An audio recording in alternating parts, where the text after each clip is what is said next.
So it's that time of year again where the nights are drawing in and riding time becomes a little bit precious because daylight hours are few and far between. So how do you get around that? Night riding. So here are the top 10 things you need to go night riding.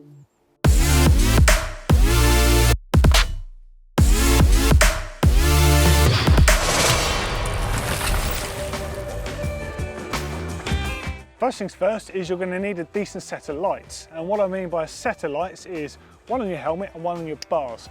So for example, the one on my helmet here is 1500 lumens, it's an exposure Diablo, and the one on the bars is 3600 lumens, it's an exposure 6-pack.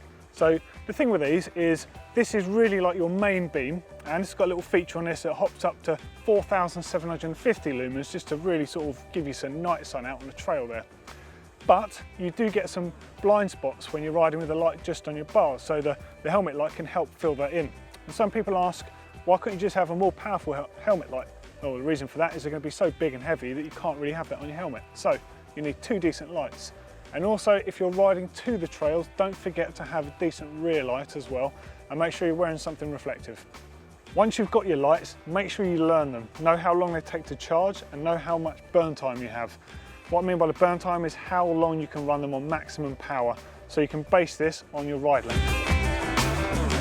Next up, you want to have a decent route. You have to know your route as well. You want to know how long it takes to ride it, how much time you'd have if something goes wrong, like to fix your bike. Make this based on your burn time of your lights. And also, most importantly, when you head out riding for night ride, make sure someone knows where you're going and when you expect to be back. Next thing you want to have is some spare lights. So you want to have an all else fails light to get you home. So I like to carry this ancient exposure light, but it still holds a charge. And granted, compared to the modern lights, it's not very bright, but I know I can get out of the woods if I have to with this. And it also makes a great tool if I have a mechanical on my bike, so I don't have to waste my battery light on the main light. I can just use this just to get the job done and get out of there. Secondly, I like to carry one of these. This is just a little double battery pack basically, just to give you a bit more juice on the helmet lights, which because of the size of them, they can never carry as much power. And finally, and most importantly really, is a rear light, because at some point when you're out night riding, you're going to have to get on the road. You don't want to be out there without one of these. And I strongly recommend, if you haven't already done it, next to the person that's most relevant for someone to contact in the event of emergency, putting ice next to their name, so in case of emergency. So the emergency services know to look for that, and it's a really valid point. So have that into your phone ready, have your phone charged, and have it somewhere it's not going to get smashed to bits if you fall off your bike. Next up, obviously you want to be wearing suitable protection. A helmet goes without saying, there's no excuse for not wearing a helmet. Some people like to wear glasses for night riding, it kind of makes sense. Personally, in this weather, I don't like to wear them because it's quite humid and they kind of just get in the way of things. Definitely want to be wearing a pair of gloves because you're going to ride through some undergrowth at some point that you might not normally know is there. And of course, some decent knee pads at the least, just to help keep things protected, because things go bump in the night. Okay, so next up, you definitely want to be carrying a spare tube with you. I always recommend carrying a Presta for the reason it will fit any of your mates' bikes, even if they've got holes drilled for Schrader valves.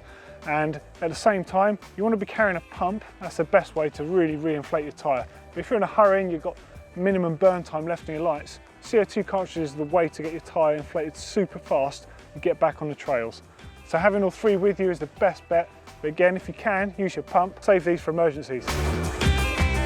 Next up is having a really good quality multi-tool with all the sort of basics on there that you need for anything that could happen. If you bend your brake lever down, for example, if you hit a tree, you want to get it straightened out nice and quick, get back out on that trail.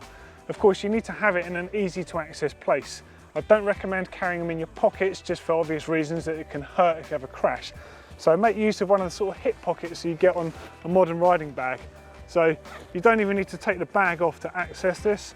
Really easy, it's right in front of you. You can see what you're doing, get the bike tweaked, put it back in, zip up, off you go.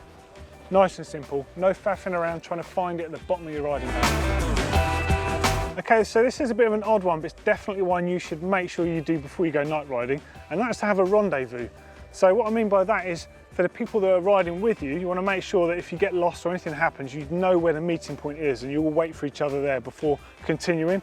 And also, it's a really good place for someone else to be able to meet you if anything happens. So make sure you have a decent rendezvous point and everyone knows where it is. So finally, the last couple of things you're going to need for a decent night ride is, of course, a bit of darkness so you can get the most out of your lights.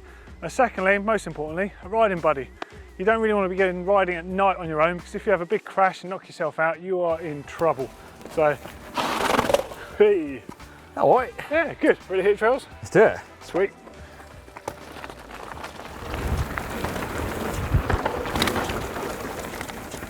Hopefully you've enjoyed our sort of top 10 night riding tips video here. If you want to find out some more things on winter riding, click down here. And if you want to know everything about light setup and the right type of lights to buy for you, click up here. Don't forget to click on the globe to subscribe. There's a brand new video every single day. And of course, if you like night riding, give us a thumbs up.